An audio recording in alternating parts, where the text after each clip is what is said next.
সংগ্রামী সাথী, আজ আমাদের পশ্চিমবঙ্গের ইতিহাস সৃষ্টিকারী প্রতিবাদী সংগঠন আপোষহীনভাবে যে লড়াই শুরু করেছিল বঞ্চিত নিপীড়িত পশ্চিমবঙ্গবাসীর সরকারি কর্মচারী, সরকার পোষিত কর্মচারী এবং যোগ্য মেধাবী যারা বঞ্চিত তাদের কর্ম থেকে, এবং অস্থায়ী যোগ্য কর্মচারীরা তাদের স্থায়ীকরণ এবং তাদের যথাযোগ্য সম্মান এবং বেতন এর দাবিতে, এবং পাহাড় প্রমাণ বকেয়া যে মহার্ঘ ভাতা, সেই ভাতা থেকে দীর্ঘদিন বঞ্চিত করে রাখা পশ্চিমবঙ্গ সরকারি কর্মচারীদের সেই দাবি ছিনিয়ে নিতে, সেই অধিকার অর্জন করতে আমাদের যে লড়াই, এসজেএম এর যে অকুতোভয় লড়াই, সেই লড়াই সংগ্রামী যৌথ মঞ্চের যে লড়াই দেখতে পাচ্ছেন, আমরা 300 দিনে পড়লাম। একদম আজকে সংগ্রামী যৌথ মঞ্চের যে লড়াই সংগ্রাম আন্দোলনের 300তম দিন আপনারা দেখতে পাচ্ছেন।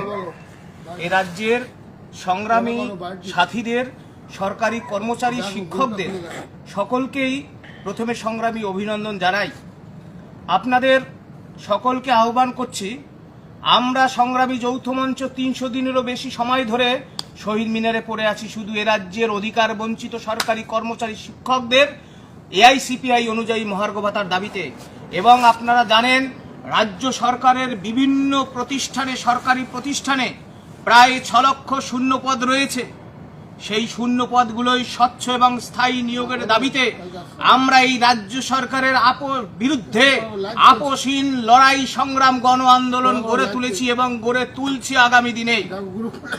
আপনারা আমাদের যে তৃতীয় দাবি, যে যোগ্য অনিয়মিত কর্মীদের যোগ্যতার ভিত্তিতে নিয়মিতকরণের যে দাবি, সেই দাবিতেও আমরা আজকে 300 দিন ধরে অবস্থান করছি। সংগ্রামী সাথীদের আমরা বলছি, দুর্গা পুজো, কালী পুজো, ছট পুজো এবং জগদ্ধাত্রী পুজো শেষের পথে।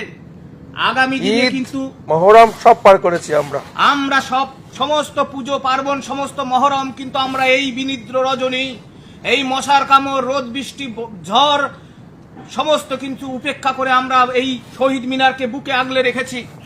তাই আগামী কিছুদিনের মধ্যেই এক বৃহত্তর কর্মসূচি নিশ্চয়ই আমাদের নেতৃত্ব, সংগ্রামী যৌথ মঞ্চের নেতৃত্ব গ্রহণ করবে। তাই এ রাজ্যের সরকারি কর্মচারী, শিক্ষক, এ রাজ্যের শুভবুদ্ধি সম্পন্ন সাধারণ মানুষ, কলেজ পড়ুয়া, এ রাজ্যের শিক্ষিত বেকার, আপনাদের সংগ্রামী যৌথ মঞ্চ আহ্বান করছে, আসুন। তাই সরকারি কর্মচারী শিক্ষকদের আমি একজন সংগ্রামী যৌথ মঞ্চের সৈনিক হিসাবে আপনাদেরকে আহ্বান করছি, আপনারা আসুন, সংগ্রামী যৌথ মঞ্চের হাতকে শক্তিশালী করে তুলুন।